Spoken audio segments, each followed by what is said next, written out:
ଜିଲ୍ଲାସ୍ତରୀୟ ଲୋକନୃତ୍ୟ ପ୍ରତିଯୋଗିତା ଅନୁଷ୍ଠିତ। ଜିଲ୍ଲା ଶିକ୍ଷା ଅଧିକାରୀ କାର୍ଯ୍ୟାଳୟ ଆନୁକୂଲ୍ୟରେ କୁତ୍ରା ସରକାରୀ ଉତ୍କୃଷ୍ଟ ଉଚ୍ଚ ବିଦ୍ୟାଳୟଠାରେ ଜିଲ୍ଲାସ୍ତରୀୟ ଲୋକନୃତ୍ୟ ପ୍ରତିଯୋଗିତା ଅନୁଷ୍ଠିତ ହୋଇଯାଇଛି।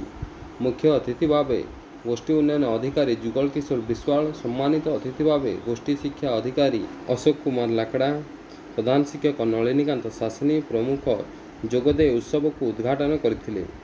ସଭାକାର୍ଯ୍ୟକୁ ଡକ୍ଟର ବିଭୀଷଣ ବାରିକ ପରିଚାଳନା କରିଥିବା ବେଳେ ଜସ୍ମିନ ମିଞ୍ଜ ଧନ୍ୟବାଦ ଅର୍ପଣ କରିଥିଲେ।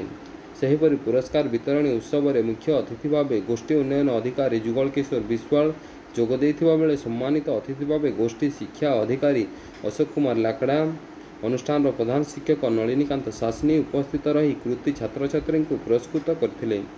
ଏହି ପ୍ରତିଯୋଗିତାରେ ଲେଫ୍ରିପଡ଼ା ବ୍ଲକ ଛୋଟବଙ୍ଗା ସରକାରୀ ଉଚ୍ଚ ପ୍ରାଥମିକ ବିଦ୍ୟାଳୟ ପ୍ରଥମ ହୋଇଥିବା ବେଳେ ଉଦିତନଗର ଉଚ୍ଚ ବିଦ୍ୟାଳୟ ଦ୍ୱିତୀୟ ଓ ସରକାରୀ ବାଳିକା ଉଚ୍ଚ ବିଦ୍ୟାଳୟ ଜାମପାଲି ତୃତୀୟ ସ୍ଥାନ ହାସଲ କରିଥିଲା।